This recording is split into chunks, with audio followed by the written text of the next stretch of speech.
Parfait.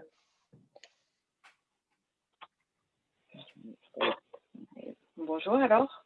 Alors, bonjour Euh, à vous, Madame Negid. Du coup, aujourd'hui, on a la chance de bénéficier de votre présentation sur l'orientation et plus particulièrement sur les classes préparatoires. Vous êtes professeur en classe prépa et la question qui se posera tout au long de cette intervention pour nos spectateurs qui sont essentiellement des lycéens, c'est la prépa, pourquoi pas moi? Donc, pourquoi pas vous? Et donc, j'invite tous les spectateurs, comme ils ont dû l'entendre, à poser des questions sur l'onglet Q et R, donc questions et réponses auquel Madame Nejid pourra répondre en direct. voilà, donc n'hésitez pas surtout. Le plus important, c'est que justement je réponde à vos questions et non pas que je présente quelque chose de tout près. Donc je vais démarrer les choses et puis si jamais j'avais prévu d'y répondre après, de toutes les manières, je vous le dirai. Juste pour préciser un petit peu, donc moi je suis prof de physique-chimie, mais bon, je peux répondre à des questions sur les maths tout de même. Et actuellement, j'enseigne en prépa ATS, mais j'ai enseigné en MPSI, PCSI, BCPST. Enfin voilà, je connais bien vraiment différentes filières. Donc surtout, n'hésitez pas. Euh, alors, si là, je partage, c'est ça? Oui, c'est bon, on voit votre écran. Ok. Alors, du coup, j'essaye de lancer le diaporama, mais c'était caché euh, par Zoom. Voilà, on va y arriver. Alors, une prépa scientifique, à quoi est-ce que ça mène? euh, donc, la première chose, enfin voilà, pourquoi faire une prépa scientifique? La première chose, c'est de dire qu'en termes de débouchés, les débouchés sont extrêmement vastes. Il y a tous les métiers d'ingénieur, enseignement supérieur ou pas supérieur d'ailleurs, mais aussi de la recherche. Donc, il y a cette notion que ça permet de mûrir son projet, de vraiment réfléchir à ce qu'on veut à bac+2 et pas tout de suite après le bac parce que y a des tas de gens qui ne savent pas encore ce qu'ils souhaitent faire à 18 ans, ni même à 20 ans. Donc, ça permet de repousser le choix et de garder possible vraiment beaucoup de métiers sur les sciences. Et d'autant que ça permet aussi de bifurquer vers des choses comme plus ou la finance ou le management ou j'en sais rien, l'architecture via des doubles cursus. Et donc, un nombre très important d'écoles reste accessible. Donc, évidemment, ça dépendra de la réussite pendant les 2 années de prépa et au concours. Mais voilà, ça laisse un choix très ouvert. Et au-delà de ce choix très ouvert, il y a aussi l'intérêt d'approfondir la découverte des sciences, de savoir si on aime plutôt les maths, plutôt la physique-chimie, plutôt voilà, de mûrir là encore ses goûts scientifiques avec des sciences qui sont enseignées à un niveau élevé, avec un fort aspect théorique, mais aussi quand même de la pratique via des TP, via un petit projet de groupe qui est le TIPE. Donc, ce qui est sûr, ce que je dis toujours, c'est que la condition préalable pour faire une prépa type scientifique, c'est d'aimer les sciences. Si on n'aime pas les sciences, c'est sûr que vous allez être malheureux. L'autre condition préalable, c'est être prêt à faire des efforts, parce que clairement, voilà, c'est un cursus qui est quand même exigeant, dans le sens où il demande beaucoup de travail de manière régulière. Et en même temps, eh bien voilà, c'est une formation où vous êtes très très accompagné, où les enseignants essayent de vous aider à acquérir des méthodes de travail, à vous conseiller, etc. C'est une formation de très haut niveau, mais qui est quasi gratuite, et où en travaillant en général on y arrive. Et puis c'est une formation où, même si elle est exigeante, en fait c'est assez sécurisé. C'est même très sécurisé dans le sens où la France a besoin d'ingénieurs. Il y a plus de places en école que de candidats. Donc évidemment, il y a des écoles de tous les niveaux, mais néanmoins, une très grande majorité de gens parviennent, une fois engagés dans ce cursus, parviennent à devenir ingénieurs. Et quand bien même ça n'irait pas en prépa, alors les enseignants ont l'habitude d'accompagner pour trouver des réorientations, des passerelles. Et donc en termes de chiffres, alors je vais revenir sur ça, mais en termes de chiffres, voilà, 45 000 places en prépa pour 85 000 demandes, ça c'est pour entrer en prépa. Ça a l'air sélectif, mais en réalité ça l'est peu par rapport à des tas d'autres formations. Le nombre de boursiers doit augmenter, mais il n'est pas non plus complètement nul. En moyenne, il est de 30%. Il est en moyenne de 30% de candidats à l'entrée, mais 30% qui poursuivent en prépa, 30% qui intègrent. Donc voilà, ça se passe bien. Et surtout, moi, le chiffre qui m'intéresse, c'est qu'il y a 85% des étudiants qui débutent en prépa qui intègrent une grande école et 99% qui obtiennent un grade, qui obtiennent un bac plus 5. Donc, ce qui veut dire qu'une fois lancé dans le cursus prépa scientifique, même s'il y a parfois des bifurcations, des réorientations, c'est un cursus qui se passe bien. Avec, suite à ça, taux d'emploi net 96,5%, 24 à 27 mois après la sortie, ça dépend de ceux qui ont fait des stages, des ci, des ça. 79% en CDI, tout ça pour dire que, encore une fois, la France a besoin d'ingénieurs, donc il y a du travail derrière, du travail en général intéressant, où vous avez le choix de choisir ce qui vous plaît, en général bien payé, donc c'est exigeant, il faut fournir les efforts, mais finalement vous êtes accompagné pour le faire et derrière c'est sûr. Donc voilà l'idée. Au niveau du contenu, comme je vous le disais, c'est très encadré, donc ça peut plaire, ça peut déplaire à certains, mais malgré tout, voilà, on vous apprend à apprendre, on vous apprend à être indépendant dans votre manière d'apprendre, et ensuite en école, vous êtes apte à apprendre seul et à vous débrouiller. Donc on vous accompagne dans la transition entre le secondaire et l'enseignement supérieur. Les professeurs de maths, de physique ont généralement une seule classe, donc on est vraiment disponible. Et c'est un modèle comme je vous disais, vous ne choisissez pas entre les sciences et en même temps, vous avez un cursus français, philo, langue vivante qui n'est pas délaissé, qui vous apprend à vous exprimer correctement, à l'écrit comme à l'oral, avec un système d'interrogation orale hebdomadaire. Donc souvent, ça fait peur en disant « oh là là, c'est horrible ». Alors là encore, c'est vrai que c'est exigeant, mais en même temps, c'est une vraie chance parce que par rapport à la suite de votre cursus, avoir acquis l'aisance comme ça à l'oral, c'est quelque chose qui est vraiment précieux, que ce soit en sciences ou en français ou en langue vivante. Voilà, c'est quelque chose qui est vraiment précieux dans votre cursus de cadre et d'ingénieur. Alors voilà, peut-être qu'il y a d'ores et déjà des questions, je ne sais pas, non pas encore. On a eu seulement une question de Sévan qui demande que signifie ATS. Qu'est-ce que c'est qu'ATS? Oui. Oui, alors ça, je vais préciser encore un peu plus loin. Pour l'organisation générale, donc la prépa, c'est en 2 ans. Au bout de 2 ans, éventuellement, il y a la possibilité de refaire une deuxième année si on n'est pas satisfait de ses résultats au concours. En revanche, hormis problème de santé ou, enfin voilà, hormis cas impossibilité majeure, on ne redouble pas la première année. Si jamais ça ne convient pas, comme je vous le disais, il y a possibilité de se réorienter. Parfois même, la réorientation peut se faire au bout d'un semestre. Après, ça dépend, ce sont des accords locaux, mais il y a possibilité d'intégrer ou l'université ou certaines écoles post-bac, mais il n'y en a pas tant que ça, mais certaines le proposent. Ou parfois, localement, il y a des accords avec tel ou tel IUT pour, à la fin d'un semestre, poursuivre directement en deuxième semestre, ou alors perdre un semestre seulement, ou alors perdre, entre guillemets, 1 an, mais pour que ça soit ensuite une réorientation positive. Donc, la première année de prépa, la prépa, c'est en 2 ans, voire 3 si on veut recommencer la deuxième année. On ne peut pas recommencer a priori la première année. À Bac plus 2, on a des crédits ECTS, mais ça n'est pas diplômant.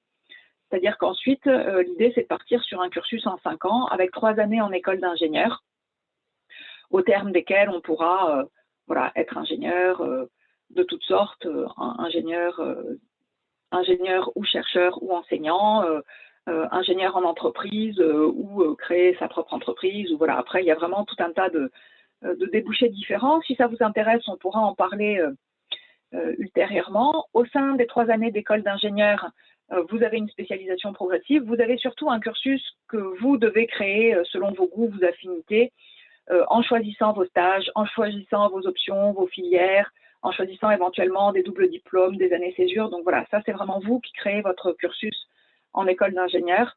Donc non seulement vous serez amené suite au concours à choisir votre école d'ingénieur, et il y en a de toutes sortes et à tous les niveaux, c'est-à-dire que même dans les un peu moins réputés, plus spécialisés, il y en a de toutes sortes qui vous permettent de choisir. Et après, au sein même de l'école, chaque cursus est unique et c'est à vous de créer votre cursus. Alors, pour ça, en prépa, voilà, les différentes filières. Pour les bacheliers généraux, MPSI, MP2I, qui est une nouvelle filière créée suite au nouveau bac à partir de la rentrée prochaine. PCSI, PTSI, BCPST. Donc ça, tous ces sigles, on va y revenir. C'est un peu incompréhensible, entre guillemets, mais on va y revenir juste après avec les différents horaires. Pour les bacheliers STI2D, il y a la TSI. Pour les STL, vous avez TPC-TB. Pour les STAV également, TPC-TB. Et donc, là encore, j'y reviendrai. Ce sont des colorations différentes. Et enfin, la fameuse filière ATS que j'évoquais. Donc, ça s'appelle adaptation technicien supérieur. Ce sont pour des étudiants qui ont déjà un BTS ou un DUT, donc qui sont déjà diplômés, qui ont déjà un diplôme de technicien et qui souhaitent poursuivre en cursus ingénieur. Donc, c'est une année de prépa classique qui permet de réélargir. Donc, il est possible d'intégrer des écoles d'ingénieurs post-BTS ou DUT. Donc, évidemment, il y a moins de place qu'après une prépa classique, on va dire. Et la prépa ATS permet de réélargir les choix et en termes de niveau et en termes de spécialité. Donc voilà, après, il existe différentes prépas ATS. Si certains s'intéressent à ça, je pourrais détailler. Ensuite, indépendamment de ces ATS, toutes les filières, grosso modo, mènent aux mêmes écoles d'ingénieurs. Là encore, je vais préciser un peu de quoi il s'agit. Alors, toutes les filières mènent même aux mêmes écoles d'ingénieurs, hormis BCPST et TB. Donc, BCPST et TB, ce sont les prépas à orientation biologie, que je vais moins détailler. Mais si certains ont des questions, je peux néanmoins un peu y répondre. Donc, BCPST et TB, ce sont les écoles qui permettent d'accéder, les prépas qui permettent d'accéder aux écoles vétérinaires, aux écoles d'agronomie, d'agroalimentaire. Voilà, vraiment l'aspect plus biologie. Sinon, les autres, c'est toutes les écoles scientifiques classiques, à quelques exceptions près que je vais préciser. Donc, MPSI, PCSI, ce sont sans doute les prépas les plus importantes en nombre. Donc, MPSI, maths, physique, chimie, sciences de l'ingénieur. PCSI, maths, physique, chimie, sciences de l'ingénieur. Alors, il faut bien faire attention aux noms parce qu'ils ne sont pas représentatifs des contenus. Alors, ce que je vais préciser tout de suite, c'est que toutes ces prépas proposent toutes un cursus littéraire, comme je vous l'évoquais en introduction. Et ce cursus littéraire consiste en 2 heures de français philo par semaine, 2 heures de LV1 obligatoire et éventuellement la possibilité de prendre 2 heures de LV2 optionnel. Alors, ces 4 heures de pôle littéraire sont pas très conséquents en termes d'horaire par semaine. En revanche, ils ont une importance beaucoup plus notable en termes de concours, c'est-à-dire de poids au concours, et ce, grosso modo, d'autant plus que l'école est généraliste, on va dire, ou de niveau élevé. Et donc, on a pris le parti de ne pas les représenter dans les horaires pour simplement bien insister sur les différences entre les différentes filières. Donc, en MPSI, vous voyez représenté en rouge le poids des mathématiques. Donc, plus de la moitié, ce sont des mathématiques, avec par ailleurs un poids très notable de la physique-chimie et ensuite quelques heures consacrées à l'informatique et aux sciences de l'ingénieur. Tandis qu'en PCSI, ben, vous voyez que le poids des mathématiques est moins important. On va dire que c'est un tiers, tandis que vous avez un gros tiers pour la physique-chimie, vraiment un gros tiers, et un poids des sciences de l'ingénieur, là aussi un peu plus important. Donc ça, c'est au premier semestre. Après, il y a des options. Grosso modo, ce qu'il faut voir, c'est que finalement, les mathématiques, il y en a partout. Simplement, le nom ne figure pas nécessairement dans le nom de la prépa, mais elles sont partout et elles sont nécessaires pour faire des sciences.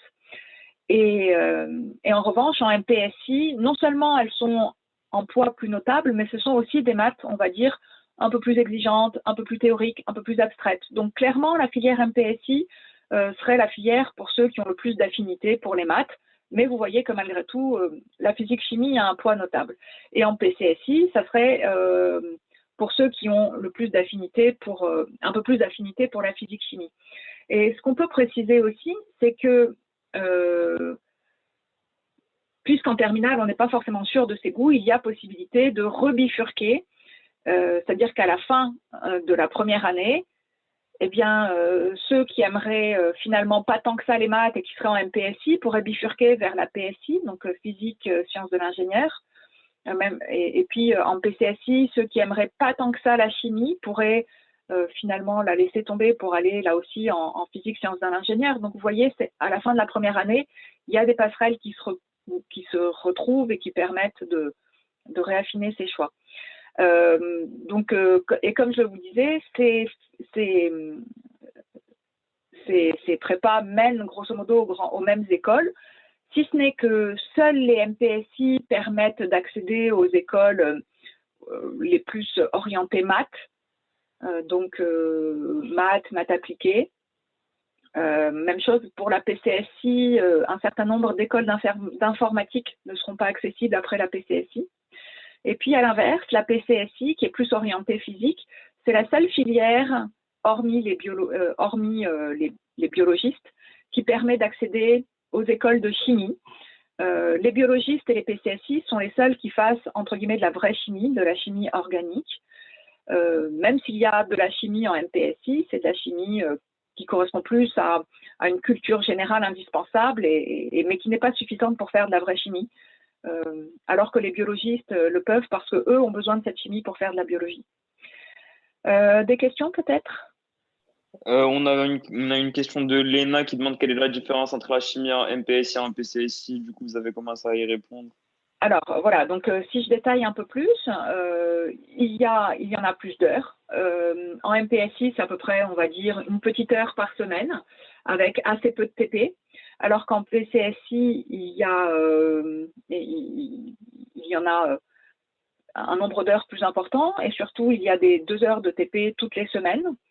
Donc voilà, plus d'heures et surtout un programme un peu différent. Le programme de MPSI est entièrement traité en PCSI et en plus de ça, il y a tout l'aspect, comme je vous disais, chimie organique qui est traité et donc la possibilité d'accéder aux écoles de chimie ultérieurement. Merci. On a aussi une question de C20 qui demande cela veut dire que l'on peut passer de MPSI en première année à PC en deuxième année ou bien on redouble la première année pour repasser une année en PCSI? Alors non. Normalement, les redoublements de ce type ne sont pas autorisés, MPSI, PCSI, parce que c'est considéré trop proche, sachant qu'il y a la possibilité en deuxième année d'aller. Alors, vous voyez, après la MPSI, la première année, en deuxième année, on peut aller soit en MP, soit en PSI. Donc, MP plus dans la continuité, donc plus orienté vraiment en maths physique, mais avec surtout pas mal de maths, et des maths, encore une fois, assez théoriques et abstraites. Ou alors en PSI, donc physique, sciences de l'ingénieur, avec là un peu moins de maths et nettement plus de physique et de sciences de l'ingénieur, et puis de la physique et des sciences de l'ingénieur clairement plus appliquées, tandis que la physique de MP est plus théorique. Et en PCSI, on va soit en PC où il y a beaucoup de physique assez théorique, beaucoup de chimie, ou alors en PSI, donc la même chose qu'en MPSI. Donc c'est plus comme ça se retrouve à la fin de la première année. Donc théoriquement, après une MPSI, on ne peut pas aller en PC. Dans certains cas particuliers, de gens particulièrement motivés, avec un niveau suffisamment bon, ça peut arriver. Alors ça, c'est à la libre appréciation des enseignants, mais disons que ça arrive une fois tous les 4 ans et c'est pas prévu pour. Les programmes ne sont pas prévus pour, alors que les programmes sont prévus pour pouvoir comme ça bifurquer en deuxième année en fonction de ce qu'on apprécie ou pas.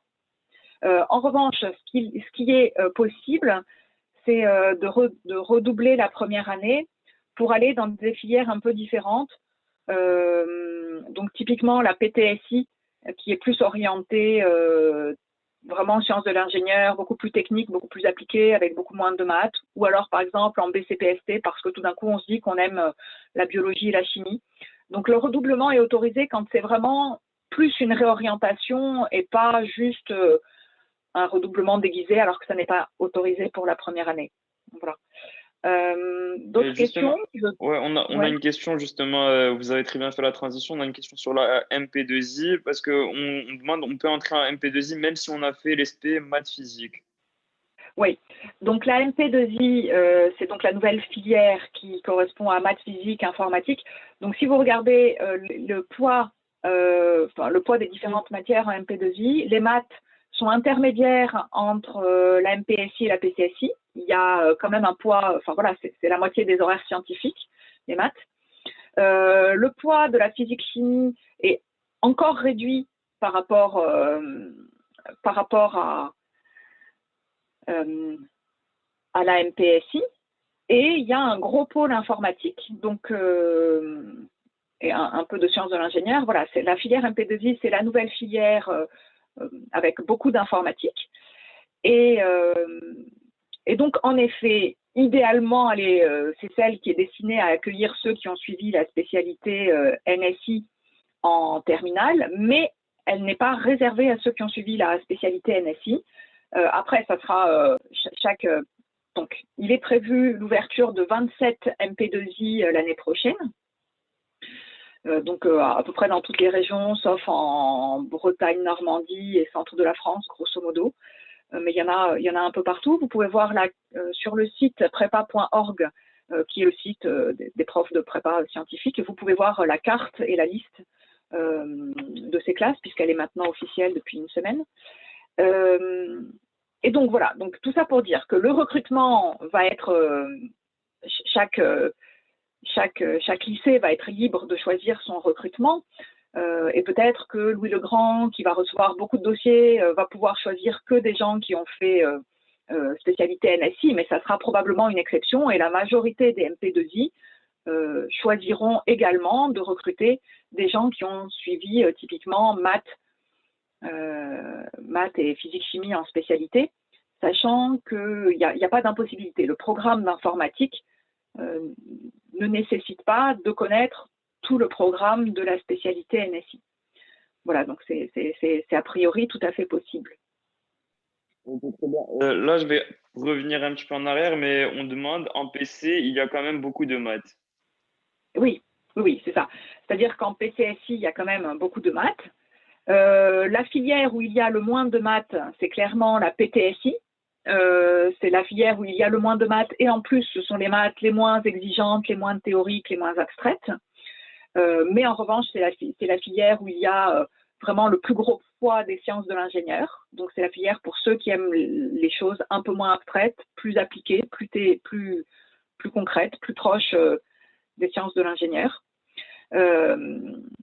Et donc voilà, donc en PCSI, il y a quand même un gros poids des maths. Il faut bien voir que les maths sont quand même un outil à peu près indispensable pour ce genre de cursus, ne serait-ce que parce que la physique et même la chimie qu'on fait est souvent assez mathématisée en prépa, et aussi parce que beaucoup d'écoles d'ingénieurs ont besoin de ces outils mathématiques de manière assez importante. Donc après, voilà, ça dépend vraiment des écoles. Il y a des écoles, là encore, plus orientées sciences de l'ingénieur, comme les arts et métiers, qui vont recruter justement beaucoup d'anciens PTSI qui ont moins besoin de maths. Et puis à l'inverse, d'autres écoles qui ont vraiment besoin de beaucoup de maths, qui vont du coup accorder plus de place à MP2I ou à MPSI. et puis les PCSI qui sont un peu plus, on va dire, passe-partout et qui sont recrutés dans à peu près toutes les filières puisqu'ils s'adaptent grosso modo à peu près toutes les exigences. Mais oui, il y a des maths quand même partout. C'est pour ça que je disais au préalable, clairement, il faut aimer les sciences. Maintenant, pour chacune de ces filières, il y a des prépas de tous les niveaux qui vont être plus ou moins exigeantes et même en MPSI où il y a vraiment beaucoup de maths, certaines MPSI recrutent avec un niveau en maths qui est juste, on va dire, tout juste moyen, avec des gens qui sont tout juste à la moyenne. À ce moment-là, bon, après, clairement, l'idée, ça sera probablement pas de prétendre aux meilleures écoles d'ingénieurs, c'est même relativement peu probable. Mais comme je vous le disais, il y a des écoles de tous les niveaux, il y a besoin d'ingénieurs. Et puis à l'inverse, il y a des prépas PTSI qui, dans les meilleurs lycées, vont avoir un niveau extrêmement élevé et vont recruter des gens qui, en maths, vont avoir un niveau vraiment extrêmement important. Donc, tout ça pour dire qu'il faut vraiment, sauf si vous avez un projet très particulier comme les écoles de chimie ou une école d'informatique, il faut vraiment choisir sa filière en fonction de ce que vous aimez, de là où vous vous sentez à l'aise, de là où vous vous sentez le plus prêt à travailler facilement, parce que c'est là où vous réussirez le mieux, où vous atteindrez votre meilleur niveau, si vous voulez. Et c'est vrai que MPSI est souvent considéré comme la voie royale parce que c'est là où vous allez souvent avoir le plus de places offertes au niveau des concours des écoles les plus généralistes. Et en même temps, si c'est pas ça qui vous plaît le plus, eh bien, il vaut mieux être le meilleur il vaut mieux être meilleur en PCSI parce que vous aimez mieux la physique ou meilleur en PTSI parce que vous êtes plus à l'aise avec un esprit plus concret. Voilà, chacun doit vraiment essayer de trouver ses qualités, ce qui lui plaît, là où il a le plus de facilité. Et voilà. Des questions peut-être? Ouais, on a encore une question sur la filière MP2I. On demande est-ce que la filière MP2I est prise en compte par les grandes écoles puisqu'il s'agit d'une nouvelle voie. Oui, alors j'avais eu des questions pas mal la semaine dernière là-dessus, donc je me suis renseignée entre-temps. Toutes les écoles ne se sont pas encore positionnées de manière officielle. Néanmoins, il est à peu près certain que toutes les écoles vont recruter. Alors, un certain nombre d'écoles se sont positionnées de manière officielle, comme Polytechnique, les ENS, certaines écoles d'informatique qui ont tout de suite dit, voilà, c'est sûr. Les écoles centrales, c'est pas tout à fait officiel, mais elles ont dit, on va prendre. Les mines de Paris ne se sont pas positionnées, mais au vu de leur cursus, c'est absolument certain qu'elles vont prendre.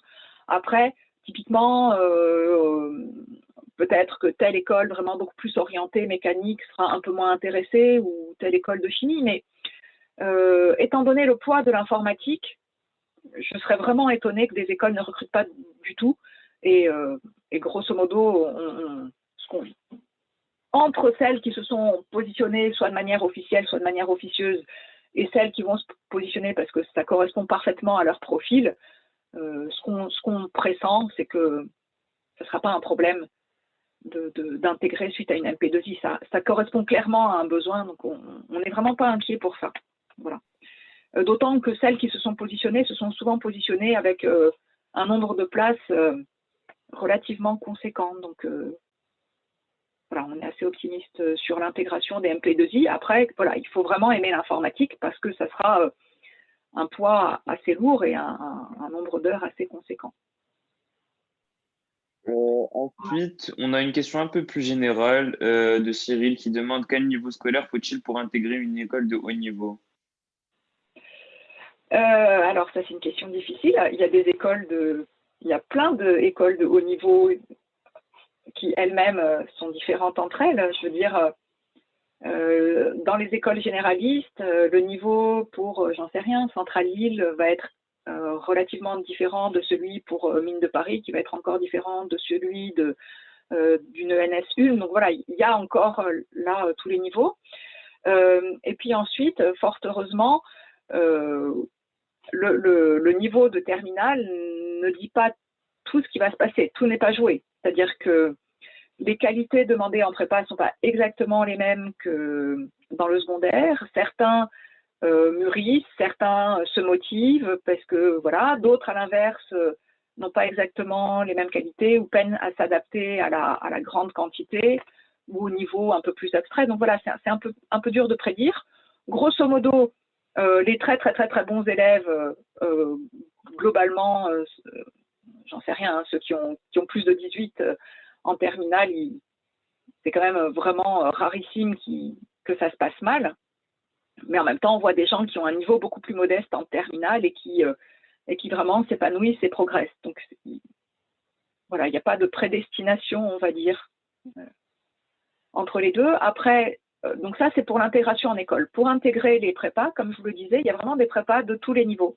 Vraiment de tous les niveaux, entre celles qui recrutent dès qu'on a la moyenne en sciences et qu'on est motivé et qu'on est prêt à travailler, et celles qui vont recruter uniquement ceux qui ont vraiment déjà d'excellentes notes en terminale, en étant dans les tout premiers, et voire en ayant fait telle ou telle Olympiade ou je ne sais pas quoi. Voilà, il y a vraiment absolument tous les niveaux. Et c'est pour ça que le conseil qu'on donne, c'est toujours d'une part, de ne pas s'auto-censurer. C'est pas à vous de décider si vous êtes assez bon ou pas, c'est les enseignants qui connaissent bien le niveau moyen de leur prépa qui prennent ou qui ne prennent pas parce qu'ils savent si vous avez les capacités pour ou pas.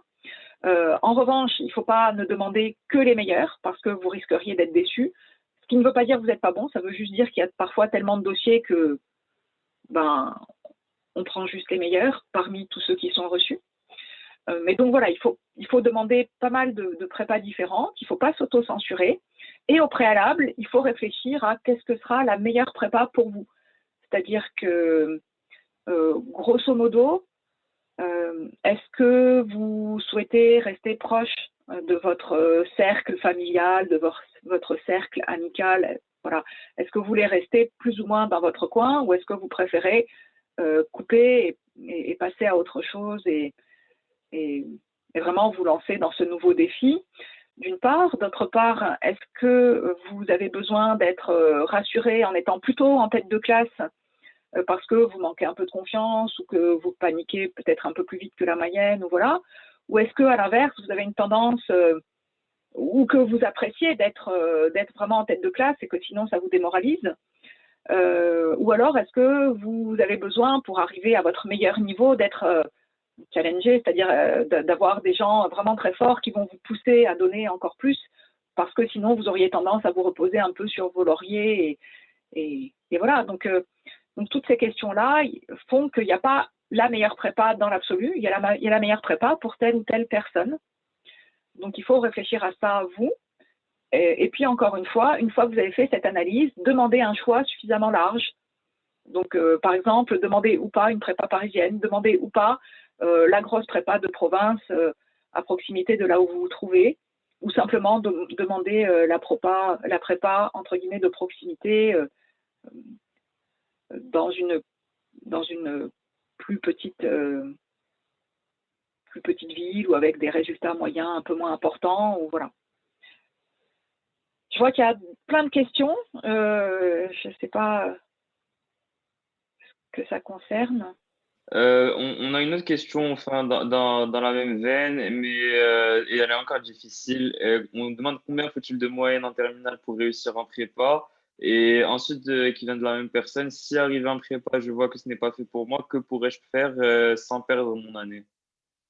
Alors, quelle moyenne il faut? Je ne vais pas répondre à ça parce qu'il n'y a pas de réponse unique. Je vais répondre sur les critères hein, qui sont retenus. Qu'est-ce qu'on regarde quand on examine les dossiers, quelle que soit la prépa où on se trouve. Après, la différence, ça sera où se trouve la barre. Mais qu'est-ce qu'on examine en tant que prof de prépa? On examine essentiellement les bulletins de terminale. Ceux de première viennent faire pencher dans un sens ou dans l'autre si on hésite. En venant faire pencher essentiellement via les progrès ou au contraire un peu l'essoufflement, l'effondrement. Donc, hormis les bulletins de première, dans les bulletins de terminale, donc les deux premiers bulletins de terminale, ce qu'on va regarder, ce sont les notes en maths. Alors, ça a changé avec les spécialités, ça va changer, mais donc on regardait maths, physique, chimie. Donc là, s'il n'y a pas l'option physique-chimie, mais quand même une majorité vont avoir eu ces options-là, sauf pour ceux qui auraient pris ou NSI ou sciences de l'ingénieur. Voilà, on va regarder ces spécialités-là, maths, physique, chimie, NSI, sciences de l'ingénieur, donc les notes de sciences pures. Si jamais vous aviez biologie, par exemple, alors ça, on ne va pas regarder parce que clairement, ça n'entre pas dans ce qu'on va faire. Sauf là encore, cas absolument exceptionnel, enfin, pas absolument exceptionnel, sauf cas particulier, certaines prépas pourront dire, ben voilà, peut-être qu'ils vont recruter, mais bon.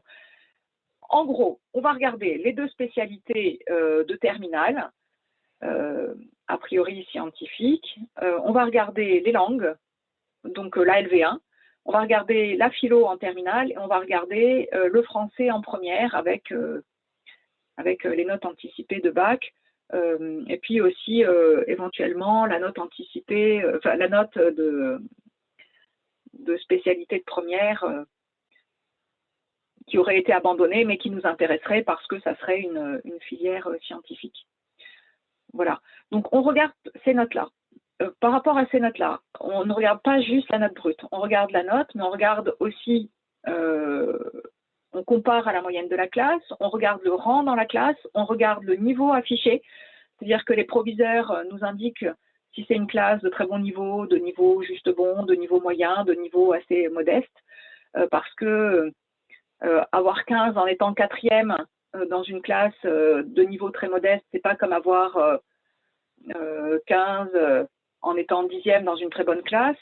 Et puis je dis 15 comme ça, mais peut-être que dans une excellente classe, 12 ça ira, et peut-être que dans une prépa plus modeste, 12 dans une mauvaise classe, ça ira très bien aussi. Donc il y a les critères. Donc les critères, ce sont les notes, le rang, les notes, le rang, les progrès ou pas entre le premier et le second semestre, le niveau moyen de la classe. On regarde également les appréciations, on regarde également tout ce qui est à côté. Donc typiquement, ceux qui manifesteraient un projet très particulier ou qui auraient suivi un cursus comme ci ou comme ça, j'en sais rien, une section euro, des olympiades comme ci, voilà. Donc voilà, ça c'est tout ce dont on tient compte. Et puis ensuite, comme je vous le disais, chaque prépa va être plus ou moins sélective parce que certains reçoivent 10 000 dossiers pour 2 classes, tandis que d'autres vont recevoir 100 dossiers pour une classe. Voilà. Et donc, ils ne vont pas sélectionner de la même manière. Voilà. Ça, c'est pour les critères. Donc, tout ça pour dire encore une fois qu'à partir du moment où vous avez, on va dire, grosso modo, la moyenne en sciences et que vous êtes motivé, il y aura une prépa qui vous prendra à condition que vous ayez un comportement correct. Pour le coup, les élèves qui font le bazar, etc., ça c'est vraiment compliqué d'être pris. Mais tous les élèves qui ont un niveau qui montre qu'ils sont motivés, il y a une prépa qui peut leur convenir. Donc, il faut élargir les vœux. Et ensuite, pour répondre à la deuxième partie de la question qui est les passerelles, la réorientation, ce que je vous évoquais, c'est qu'en fin de premier semestre, si vraiment ça ne va pas, ça n'existe pas partout, mais dans certains endroits, il y a possibilité de bifurquer soit en L1 à l'université, soit dans certains IUT avec lesquels il y aurait des accords. Donc ça c'est vraiment local. Certaines écoles post-bac proposent d'intégrer en perdant juste un semestre, donc proposent d'intégrer en semestre décalé, donc de démarrer en premier semestre, mais fin janvier. Voilà. Et sinon, les réorientations, mais en perdant, entre guillemets, un an, c'est de retourner en IUT ou en université à la fin de l'année, ou en première année d'école post-bac à la fin de la première année. Et enfin, une passerelle qui peut fonctionner, c'est que certaines écoles post-bac prennent directement en deuxième année. Donc, c'est le cas des INSA et des UTC.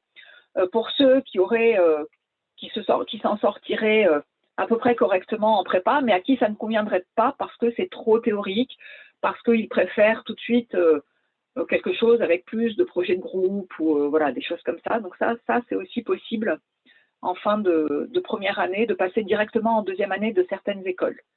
auquel cas ça dépend à la fois du dossier de terminale et du dossier de première année de prépa. Voilà, je ne sais pas si j'ai répondu. Oui, complètement. Du coup, on a encore pas mal de questions. Il y a Serre qui demande, y a-t-il une prépa à Polytechnique? Ça, du coup, je peux y répondre si vous voulez. Non, il n'y a pas de prépa à Polytechnique, mais il y a des prépas enfin, toutes les prépas permettent peut-être d'intégrer Polytechnique. Ensuite, Euh, oui, allez-y, vous alors, voulez rajouter quelque chose? Polytechnique, voilà, clairement, il y a des prépas pour lesquels il y a un nombre beaucoup plus conséquent de personnes qui entrent à Polytechnique, comme les Louis-le-Grand, Sainte-Geneviève, Henri IV, lycée du Parc à Lyon, voilà, quelques grosses prépas comme ça, où il y a un nombre conséquent tous les ans. Maintenant, il y a tout un tas de lycées qu'on appelle province B, c'est-à-dire des un peu moins très gros lycées comme ça, mais où, en gros, tous les ans, il y a une ou plusieurs personnes qui intègrent Polytechnique. Ça va être, j'en sais rien, le lycée Thiers à Marseille, ou Corneille à Rouen, ou Clémenceau à Nantes, ou des lycées comme ça. Et ensuite, il y a des lycées de moins bon niveau, où de temps en temps, il y a des gens qui intègrent l'IX, parce que ce qu'il faut bien voir, c'est que il y a deux choses qui jouent. C'est vrai que dans les très gros lycées, où tous les ans, il y a beaucoup de gens qui intègrent, alors la préparation sera peut-être un peu plus axée sur ça, mais ça peut convenir ou pas. C'est ce que je disais en préalable, c'est-à-dire que certains peuvent mieux réussir dans un lycée plus moyen qu'en étant écrasés par la concurrence assez forte qu'il y aurait dans un Louis-le-Grand ou un Sainte-Geneviève ou voilà. Et enfin, certains petits lycées, entre guillemets, où on va dire le niveau moyen permet peut-être un peu moins bien de préparer.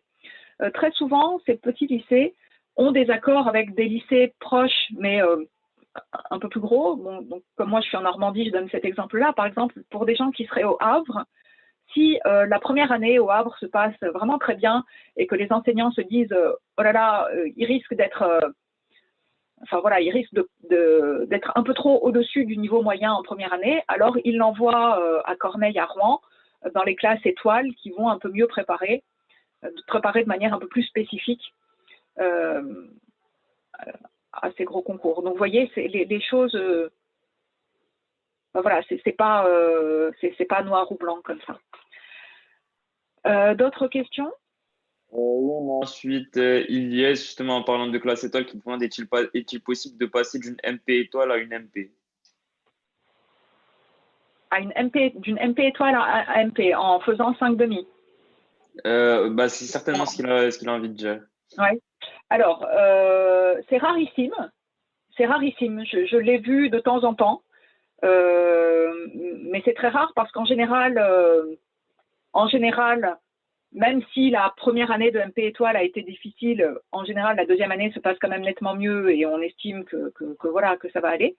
Donc, parfois, il y a une vraie demande de l'étudiant et pourquoi pas, ça peut arriver, mais c'est rarissime. Et en revanche, ce qui a lieu de manière beaucoup plus fréquente, c'est que des gens qui ont fait une deuxième année en MP décident de redoubler et que les enseignants estiment qu'au terme de sa 3,5, l'étudiant a suffisamment mûri et progressé pour redoubler en classe étoile. Voilà.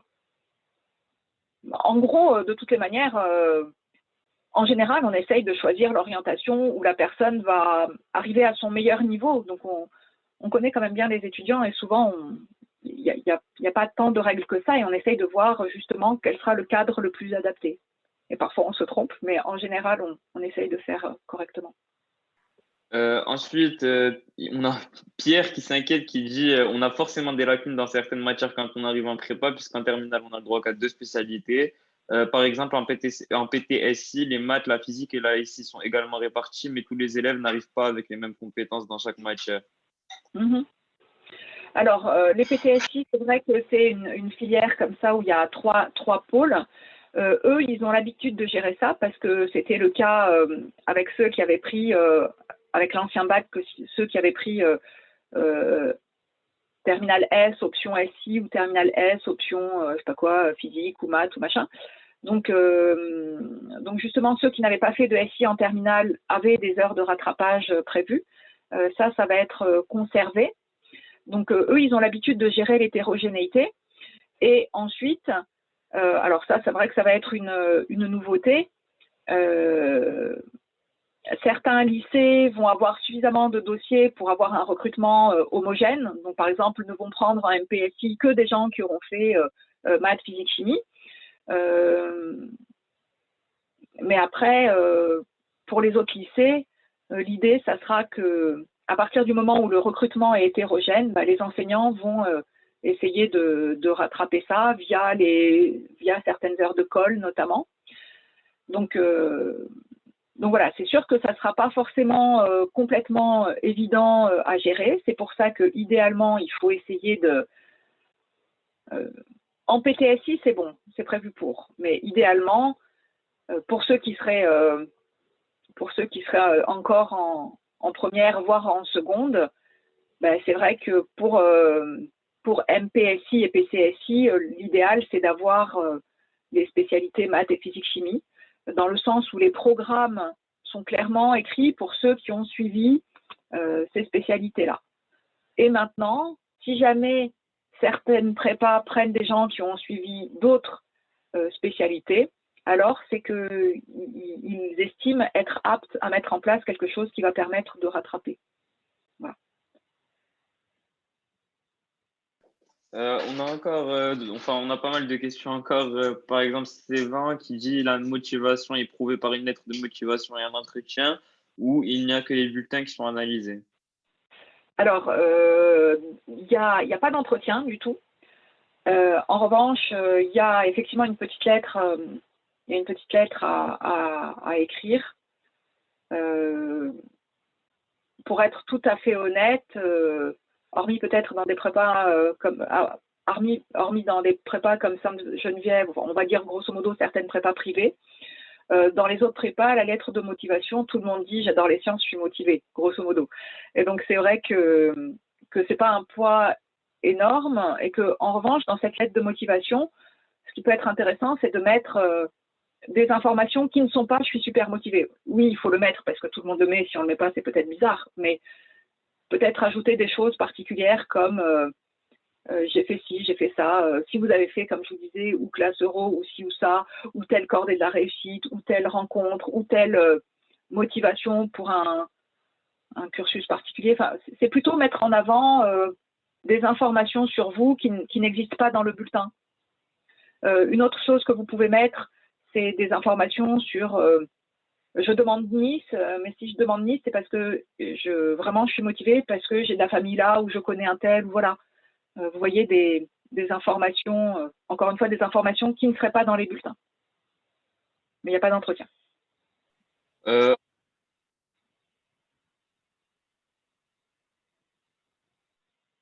Si on est dans une petite prépa, ou encore un spectateur anonyme qui dit si je vais dans un lycée moyen, j'aurai moins de chances de réussir le concours, d'être accepté en grande école ou de trouver un travail. Non, stop. Déjà, le travail, tout le monde en trouve parce que tout le monde veut des ingénieurs. Et ensuite, c'est ce que je vous disais au départ. Encore une fois, c'est pas forcément la prépa la plus réputée qui va vous permettre de réussir le mieux.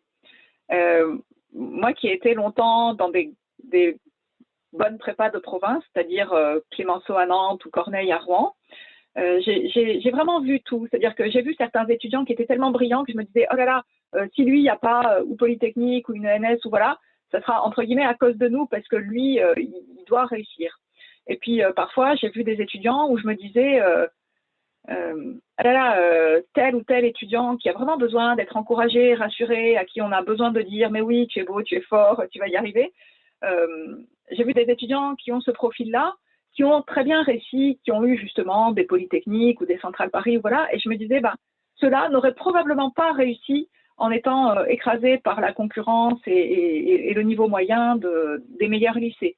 Donc encore une fois, le lycée moyen peut permettre de mieux réussir que le meilleur lycée parce que c'est mieux adapté. Et puis parfois, encore une fois, comme je disais, l'environnement familial, le fait de ne pas avoir de trajet, le fait de ne pas avoir ci ou ça, peut faire que vous serez dans des meilleures dispositions pour, pour mieux étudier, pour être au mieux de vos capacités. Et enfin, si jamais il s'avérait que vous êtes surdimensionné, entre guillemets, que votre niveau moyen est meilleur, est vraiment trop élevé par rapport à la prépa où vous êtes, eh ben, entre la sup et la spé, entre la 3,5 et la 5,5, il y a possibilité de changer. Ça a lieu régulièrement. Mais finalement, enfin voilà, encore une fois, c'est pas seulement le pourcentage, c'est pas parce qu'il y a 80% qui a telle ou telle grande école qui fait que ça sera mieux adapté à vous. L'enseignement à un niveau moyen un peu plus élevé, il y a un peu plus d'exercices type ça ou ça, mais si c'est pas ce qui vous convient, ben voilà. Moi, je compare toujours ça à la course. Si jamais vous voulez faire une course et que vous avez un niveau moyen en course, ben ça sert à rien de dire ouais, moi je vais aller courir avec ceux qui font l'Ironman ou je sais pas quoi, parce que vous allez tout de suite être dégoûté et c'est pas là où vous allez mieux courir.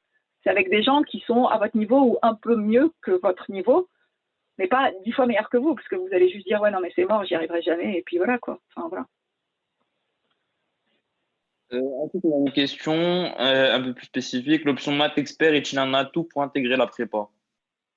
Clairement, oui. Voilà, je me désole que cette option maths experte ne soit pas présente dans tous les lycées et que donc certains n'aient pas la possibilité de le prendre. Mais c'est clairement un atout parce que c'est clairement voilà, une avance prise en maths. Maintenant, si jamais vous n'avez pas l'option maths experte, c'est pas grave. Peut-être que vous avez fait plus d'anglais, peut-être que vous avez fait plus de physique-chimie ou de sciences de l'ingénieur, ou voilà. Pour le coup, c'est un atout, mais c'est pas incontournable. Tandis que maths, physique, chimie pour MPSI, PCSI, c'est prévu pour. Hein, encore une fois, les programmes de MPSI, PCSI en maths, physique, chimie s'appuient sur la spécialité maths et sur la spécialité physique, chimie, mais elles ne s'appuient pas sur la spécialité maths experte. Donc c'est un atout, mais c'est pas indispensable. Dans la même veine, on a une autre question de Benjamin qui demande l'option mathématique expert favorise-t-elle une admission en MPSI ou PCSI? Ça, on y a répondu. Et ensuite, alors, attends, c'est ça. Ouais, allez-y. Une petite précision. C'est un atout et en même temps, il est probable qu'un très bon dossier sans maths experte sera préféré à un dossier médiocre avec maths experte. Voilà. C'est pas parce qu'on a fait maths experte qu'on sera pris. Toute chose égale par ailleurs, ça fait un atout. Mais toute chose égale par ailleurs. Du coup, ça renvoie à quelque chose que vous avez dit tout à l'heure. Ilias demande, est-il possible de changer de prépa pour sa deuxième année? Oui. Alors, je dois avouer que parfois c'est vraiment adapté et à ce moment-là, les profs jouent le jeu et disent bah oui, pour toi c'est mieux, va. Et parfois les étudiants ont l'impression que en étant à tel endroit ils vont mieux réussir et parfois on n'est pas d'accord avec eux, mais enfin de toutes les manières ils sont libres de demander et les autres prépas sont libres d'accepter. Mais donc voilà, en tant que prof, on essaye de dire oui, toi clairement, vas-y, et pour d'autres, on va dire bah franchement, tu penses que, mais c'est pas la peine, mais quoi qu'il en soit, c'est possible et vous êtes libre d'en faire la demande. Ensuite, en ce qui concerne les options à choisir en terminale, on demande si on a maths SI plus programme de physique en terminale, est-ce un bon choix pour MPSI? Alors, j'ai pas compris, en terminale, maths Maths/SI plus programme de physique. Ça veut dire quoi, plus programme de physique? C'est ça que je comprends pas. Du coup, Sévan, je te demande si tu peux d'expliciter ta question dans l'onglet Q&R. Et le temps que Sévan le fasse, on prend une autre question de Henri, par exemple. Est-ce obligatoire d'avoir pris la spécialité SVT, soit en première, soit en terminale, pour pouvoir intégrer une prépa BCPST? Pas nécessairement, non. J'en ai discuté avec mes collègues de BCPST. Ils sont très très contents des profils maths, physique, chimie. Il n'y a aucun problème à avoir suivi maths, physique, chimie. Alors là encore, chaque prépa est libre de son recrutement. Donc certains prendront peut-être des profils bio, physique, chimie, mais une grande majorité de BCPST réclament maths. C'est-à-dire que là encore, si vous voulez, en BCPST, c'est un quart maths, un quart physique-chimie, un quart biologie, un quart pôle littéraire, donc français, philo, langue. Et comme d'habitude, la physique-chimie est assez mathématisée et la biologie est assez orientée. Enfin, il y a toute une partie qui est assez théorique et qui s'appuie pas mal sur la physique et la chimie. Et donc finalement, beaucoup de biologistes même disent, moi je me débrouille, je reprendrai toutes les bases à zéro. En revanche, j'ai besoin de bases solides en maths. Donc voilà, je dirais que quasiment ce qui est incontournable, c'est les maths. Et après, pas de problème pour avoir pris ou physique-chimie ou biologie. Après, le mieux, c'est de regarder, voir si c'est possible de participer à des portes ouvertes des établissements pour ceux qui n'auraient pas encore choisi leur spécialité, pour demander si à tel ou tel endroit, ils préfèrent plutôt ci, plutôt ça. Mais de manière générale, en moyenne en France, à peu près tout sera pris, avec une préférence pour ceux qui ont suivi maths à un moment ou un autre. Merci pour votre réponse. Et du coup, on reprend la question de Sévan qui a expliqué. Il nous dit que son prof de SI en première leur a dit qu'on pouvait choisir maths plus SI et que ce choix permettait de suivre le programme de physique, en tout cas au sein de son lycée. C'est ce qu'il nous a dit, c'est un accord de par nos choix. Ce qui est prévu, c'est que ceux qui suivent la spécialité sciences de l'ingénieur aient un petit complément de physique. Ça permet de couvrir le programme de physique sans les TP, donc c'est quand même moins approfondi. Ça ne permet pas de suivre le programme de chimie. Et donc là encore, c'est parfaitement adapté à un cursus en PTSI. Pour les cursus MPSI, PCSI, ça l'est un peu moins. Et maintenant, c'est à la libre appréciation de chaque lycée. C'est-à-dire que certains lycées qui, encore une fois, ont beaucoup de dossiers, vont préférer avoir un recrutement homogène et prendre uniquement maths, physique, chimie, tandis que d'autres vont être d'accord pour prendre des profils plus mélangés. Si jamais, en plus de ce qui est prévu officiellement, il y a des heures supplémentaires, c'est typiquement une information qu'il faudra indiquer dans la lettre, en disant que c'est pas juste une option, c'est pas juste la spécialité sciences de l'ingénieur et qu'il y a un renforcement particulier en physique-chimie. Mais voilà, ça encore une fois, ce qu'il faut bien voir, c'est que chaque prépa est libre de son recrutement et chaque prépa fixe ses critères. Et je vais même plus loin que ça. Les critères dépendent des prépas, dépendent des filières au sein d'une même prépa. C'est-à-dire que dans un lycée donné, les critères pour la MPSI ne seront pas les mêmes que pour la PCSI, parce que le nombre de dossiers ne sera pas le même, parce que les exigences ne seront pas exactement les mêmes. Voilà, c'est vraiment chaque équipe de chaque filière au sein de chaque lycée qui fixe ses exigences et qui fixe son recrutement. Donc, il n'y a pas de réponse générale. Et donc, c'est certain que certaines prépas prendront, de la même manière que c'est certain que d'autres prépas préféreront ne pas prendre. Donc, vous avez parlé de lettres et pour ce qui est bon ou pas de mettre dans ces lettres de motivation, on a encore une question qui dit un projet professionnel déjà établi plus une classe euro est-il bon à mettre dans la lettre de motivation? Alors, la classe euro, oui, clairement, même si ça apparaît, c'est bon d'en reparler. Le projet établi, honnêtement, pourquoi pas? Et en même temps, voilà, honnêtement, moi, j'en lis à peu près, j'en lisais, maintenant j'en lis moins, j'en lisais à peu près 1 millier par an des lettres. Et c'est vrai qu'au bout d'un moment, tout le monde veut être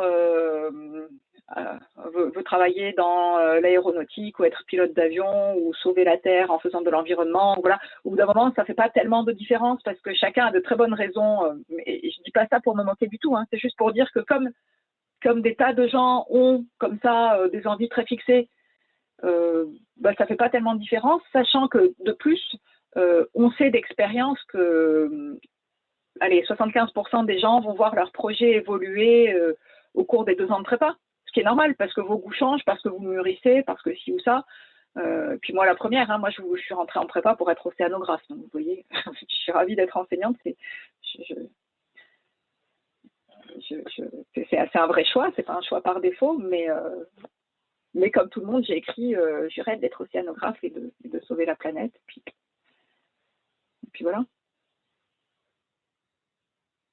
Euh, Ensuite, pour le choix des prépas, c'est vraiment demande le meilleur moyen de savoir quelle prépa est d'aller les voir en journée porte ouverte ou bien on peut trouver les infos sur Internet, notamment pour celle de Paris. Euh, si vous avez l'occasion, la majorité des informations se trouveront sur Internet. Maintenant, moi, je trouve ça toujours bien, s'il y a possibilité, soit d'aller sur place, si c'est possible, et cette année, on ne sait pas encore trop, soit éventuellement, cette année, c'est peut-être plus facile justement via les portes ouvertes virtuelles. Mais je trouve ça bien parce que ça permet de rencontrer des profs, des étudiants, de voir les locaux, de sentir un peu l'ambiance, voilà. Ça peut aider à se projeter plutôt comme ci ou comme ça. Vous pouvez voir éventuellement des différences de discours.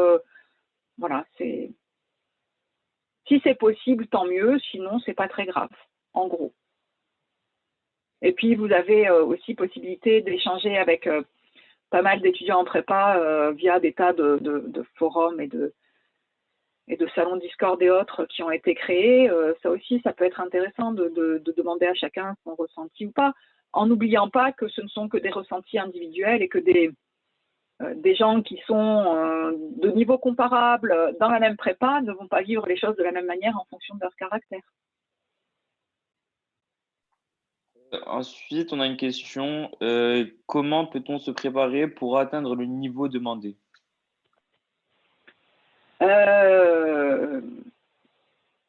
Déjà, en essayant d'avoir le meilleur niveau en sciences en terminale, en travaillant les langues. Je pense que c'est vraiment important d'essayer de le plus possible progresser en langue dans le secondaire, parce que tout ce qui est fait en langue, c'est un acquis. Même chose pour l'informatique, même si c'est pas grand-chose, tout ce qui est acquis, tant mieux. Donc éventuellement, voilà, en faisant un peu de Python, vous avez des sites comme France.io.i qui permettent de faire ce genre de choses. Même chose en anglais, vous pouvez vous entraîner à écouter la BBC ou je ne sais quoi. Donc voilà, travailler toutes ces choses annexes, travailler les sciences, et puis je dirais travailler l'efficacité, l'organisation, qui sont souvent les points qui permettent, voilà, les points qui permettent de démarrer le plus sereinement. C'est vraiment important d'apprendre à travailler de manière organisée, efficace, régulière, d'avoir des notes claires, de ne pas tout faire au dernier moment, de savoir hiérarchiser, de savoir trier, de savoir s'arrêter, puis surtout de savoir se concentrer, de dire là je travaille, j'enlève les téléphones, j'enlève les écrans, je ne fais que travailler. Et puis après, en revanche, je m'accorderai des vraies pauses, parce que c'est important aussi d'avoir évidemment des vraies pauses et de s'épanouir et tout ça, mais tout ça doit être organisé. Et si vous commencez à réfléchir à ça, à réfléchir à vos défauts d'élèves et d'étudiants, qu'est-ce qui vous manque? Est-ce que c'est la rigueur? Est-ce que c'est la rédaction? Est-ce que c'est l'organisation? Est-ce que c'est l'efficacité? Est-ce que c'est la concentration? Est-ce que c'est la prise de notes?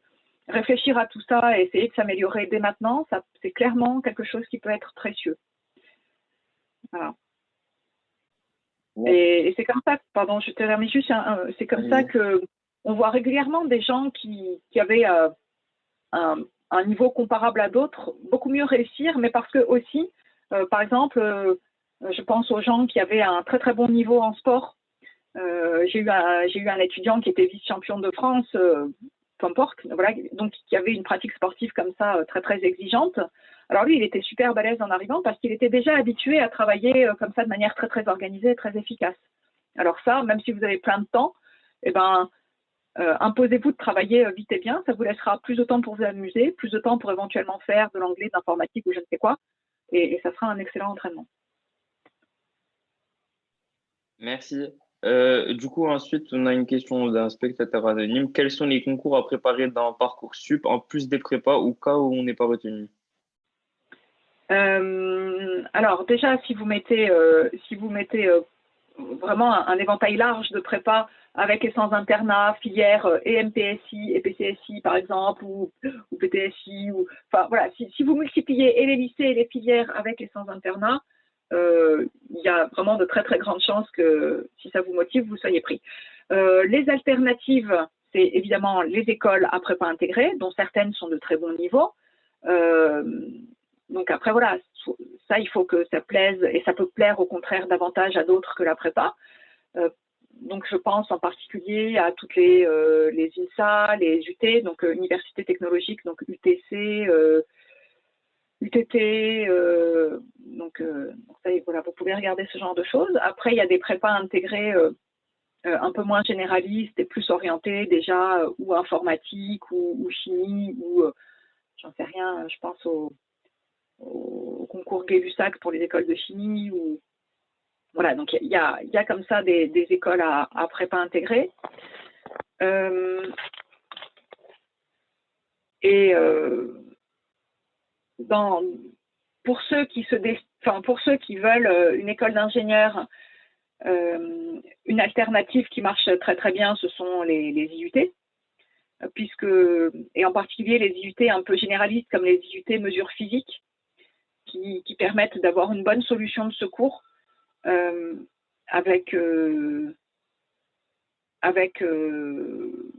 pour les IUT mesures physiques justement une grosse proportion, j'en sais rien, je ne sais plus les chiffres, mais c'est peut-être 90% qui, via une ATS ou pas, poursuit en école d'ingénieur. Et donc là, c'est pour ceux qui aiment les choses plus pratiques, avec beaucoup plus de TP. Et enfin, pour ceux qui n'aimeraient ni les prépas intégrés parce que justement déjà trop appliqués et encore moins les IUT pour l'aspect trop pratique, eh bien, il y a clairement le cursus universitaire.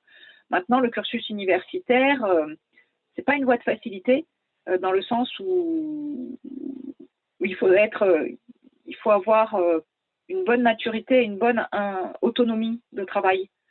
Donc voilà, il faut juste être conscient de ça et se rendre compte que c'est un cursus exigeant, l'université. Et donc voilà, un certain nombre d'écoles permettent via le concours, via des concours spécifiques, soit aux IUT BTS, soit aux universités, de rejoindre les écoles, les écoles post-prépa, ou alors via l'université, on peut continuer ensuite dans un cursus de recherche. Donc après, ça dépend de vos goûts et puis de vos qualités aussi. Hein, si vous avez besoin d'être plus encadré, vraiment encadré, etc., c'est plus l'IUT. Si vous aimez bien, si vous avez déjà un bon niveau et si vous êtes motivé par tout ce qui est groupe, c'est plus les prépas intégrés. Si vous aimez les choses plus théoriques et plus abstraites, c'est plus l'université. Merci. Du coup, on a encore une question à laquelle je pense que vous avez déjà répondu. Après la prépa, est-ce qu'on obtient un diplôme Bac+2? Rien du tout. Encore une fois, ça n'est pas diplômant. En revanche, il y a des crédits ECTS, c'est-à-dire que vous validez un niveau Bac+2, sachant qu'ensuite, libre aux établissements de vous accueillir ou pas avec ces crédits ECTS. C'est-à-dire que typiquement, si vous validez les crédits de 2 années de prépa, vous pouvez poursuivre dans de très nombreuses L3 à l'université. Et j'allais dire, une majorité des universités vont vous accueillir à bras ouverts, mais ce n'est pas vrai de toutes les universités. Certaines universités, comme, j'en sais rien, l'université Paris-Saclay, vont être très sélectives et vont dire, bah, très bien, tu as le niveau Bac+2, mais j'ai des gens encore meilleurs que toi. Donc, ça permet de poursuivre en L3, mais là encore, c'est chaque établissement supérieur qui vous accueille ou pas, qui est intéressé par ces crédits-là ou pas. Et en revanche, ça n'est pas du tout diplômant. contrairement aux IUT et aux BTS où il y a un diplôme de technicien qui est délivré. Merci. On a encore une question de Nicolas. Bonsoir, est-ce que cela avantage notre dossier si l'on fait le programme Sciences Po en plus au lycée? Je fais maths physique ici. Oui, clairement, oui, clairement, c'est typiquement des choses que vous pouvez indiquer dans votre dossier. Et encore une fois, toute chose égale par ailleurs, c'est un vrai plus. Maintenant, si quelqu'un est a intrinsèquement un meilleur niveau, bah, ça ne suffira pas forcément à compenser. Donc voilà, mais pour un dossier donné, clairement, il faut l'indiquer parce que c'est clairement un avantage. Toujours dans l'idée de ce qu'il faut mettre ou pas dans les lettres de motivation, Alexis demande dans une lettre de motivation, est-il bon de spécifier si l'on fait un sport avec un haut niveau pour montrer une certaine motivation et ou organisation de travail? Euh, Clairement, oui. Après, voilà, moi, je considère que c'est un vrai avantage et je milite pour qu'on donne des bonus pour ce type de profil. Certains sont moins sensibles que moi à ça et vont dire ah bah oui, mais peut-être qu'il va avoir du mal à se motiver sans son sport. Donc ce que je recommande, c'est de toujours bien l'indiquer en disant en revanche, j'y réfléchis, je suis super motivée pour faire la prépa et sans regret pour ma carrière de sportif que je mets entre parenthèses pour ces 2 ans-là. Sachant que l'idée n'est pas du tout d'arrêter le sport et au contraire, il faut faire du sport, mais ça peut être compliqué. Enfin, voilà, c'est souvent compliqué de maintenir. Quand on fait du sport à haut niveau, c'est souvent compliqué de maintenir. J'ai vu 2-3 en 20 ans le faire, mais guère plus, quoi.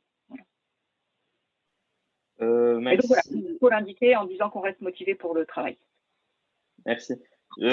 Encore une question d'un spectateur anonyme. Et les grandes lacunes dans les spécialités et les matières scientifiques sont-ils comblables? C'est compliqué comme question. Alors, comblable en prépa ou avant? Euh, à mon avis, ce qui veut dire, c'est les lacunes qu'on peut accumuler en n'ayant pas pris la bonne spécialité en terminale. Je pense que ça renvoie plutôt à cette question.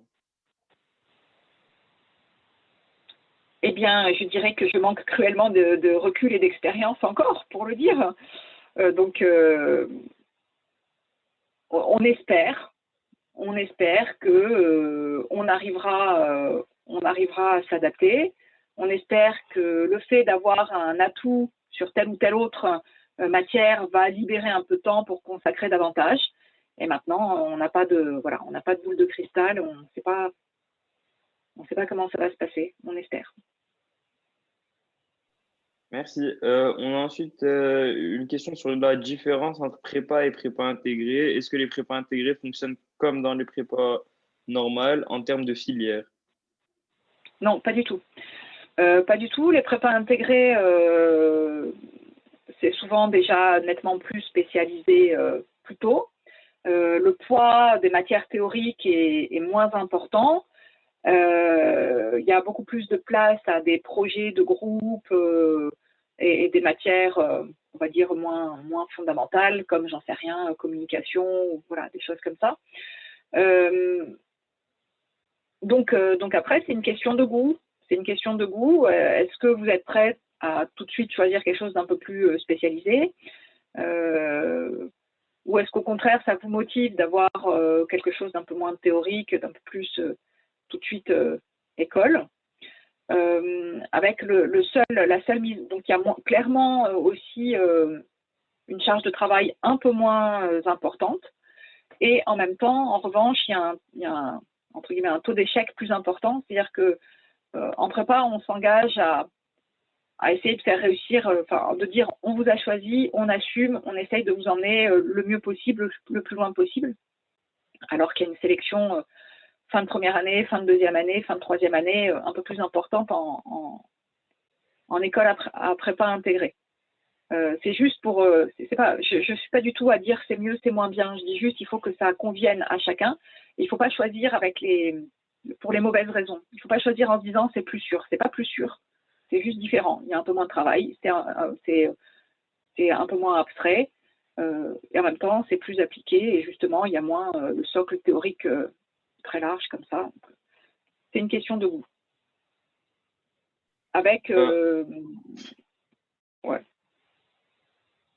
Merci. Du coup, on a une question qui est revenue plusieurs fois et qui a un rapport avec la slide que vous avez là en arrière-plan. Quelles sont les différences entre PT et PSI en deuxième année? Entre PT et PSI. Alors, il y a la différence des matières, c'est-à-dire qu'en PT, c'est vraiment dans la continuité de la PTSI avec en PT, il y a beaucoup plus de sciences de l'ingénieur et moins de maths. Et en PSI, c'est inversé. Il y a plus de physique-chimie, plus de maths et moins de sciences de l'ingénieur. Donc ça, c'est d'un point de vue, on va dire, matière. Et ensuite, en termes d'intégration, la PT, c'est vraiment la voie royale pour intégrer des écoles comme les arts et métiers. C'est vraiment prévu pour, c'est la manière la plus facile d'intégrer les arts et métiers. Donc, qui est une école vraiment orientée sciences de l'ingénieur appliquée, mais qui reste une école aussi généraliste, mais voilà, qui est intéressée par ces profils concrets sciences de l'ingénieur. Tandis que la PSI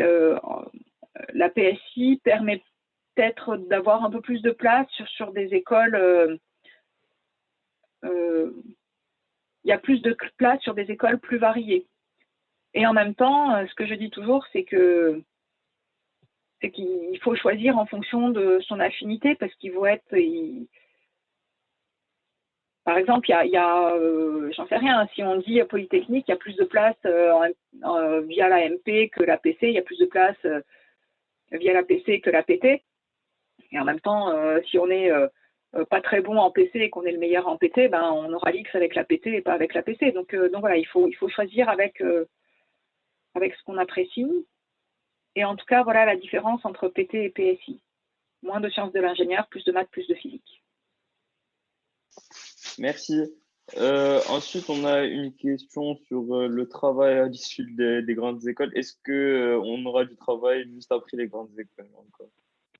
Alors, là, les chiffres moyens disent que bah oui, super bien, ça se passe en général super bien. Après, que ce soit la prépa ou la grande école que vous suivez, tout ça, ce ne sont que des facilitateurs. C'est-à-dire que si on est super motivé et dynamique, etc., bah, on peut très bien mieux réussir qu'un X qui va être un très très bon scolaire, mais pas forcément un très bon. Voilà, donc tout n'est pas joué suite à. Tout n'est pas joué suite à la prépa, tout n'est pas joué suite à l'école, heureusement. Votre personnalité, vos qualités humaines jouent aussi. Et donc après, si vous êtes là, enfin voilà, moi, quand j'étais en école ou parmi mes étudiants, j'ai vu des étudiants super motivés, super volontaires, chercher tout le temps, faire des stages intéressants, garder des contacts, envoyer des tas de mails, de CV, de machin, bah, ils vont trouver beaucoup plus vite que quelqu'un qui dit ouais, je sais pas, je verrai, j'arrive pas à me motiver, voilà. Donc voilà. Mais en moyenne, oui, ça se passe très bien. C'est vraiment pas un souci. Clairement, j'arrête pas de dire, hein, la France a besoin d'ingénieurs, le monde entier a besoin d'ingénieurs et de scientifiques de manière générale. Donc après, je dis pas que si vous me dites, moi, je veux absolument être astronaute ou astrophysicien ou je sais pas quoi, ou ingénieur essai Formule 1, ou voilà, ça je dis pas. Mais trouver du travail intéressant, oui, ça c'est facile.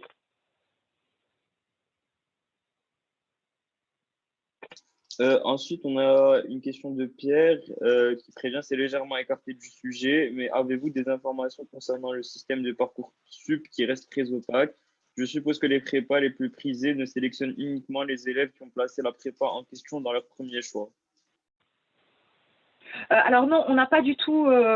Ça a évolué. On ne sait pas. On ne sait pas.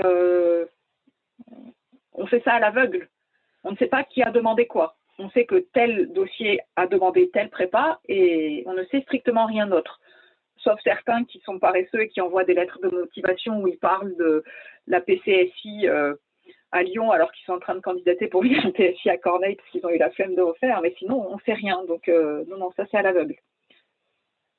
Et donc, encore une fois, Parcoursup, ce que je vous expliquais, c'est que chaque prépa et chaque filière de chaque prépa est libre de ses critères. Ça ne sera pas les mêmes selon que c'est plus ou moins sélectif, plus ou moins machin aussi ou ça.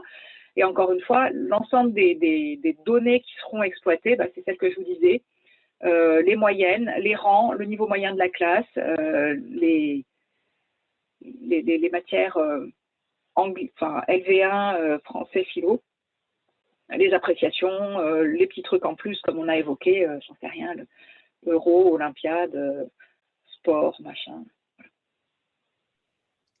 Ensuite, on a une question toujours sur Parcoursup, un peu plus compliquée. Et, pardon, Juste, si vous avez une motivation particulière pour une prépa, ça peut faire un plus. Donc, n'hésitez pas à écrire des lettres de motivation adaptées à chaque lycée qui vous intéresse. Si vous avez 2 ou 3 lycées qui vous intéressent particulièrement pour ci ou pour ça, n'hésitez pas à dire, encore une fois, je connais des anciens, c'est là que j'ai envie de venir, c'est à côté de chez mes parents, de mes grands-parents, de ma grande-tante, j'en sais rien. Enfin voilà, où je suis particulièrement attentif ou intéressé par tel lycée qui insiste sur le sport ou sur l'accompagnement des étudiants ou sur j'en sais rien. Donc ça, n'hésitez pas à le dire. Et vous pouvez faire autant de lettres que vous voulez. Donc, voilà. Justement, on a une question qui est la suivante. Qu'est-ce qu'on peut mettre dans la lettre de motivation qui fera réellement la différence?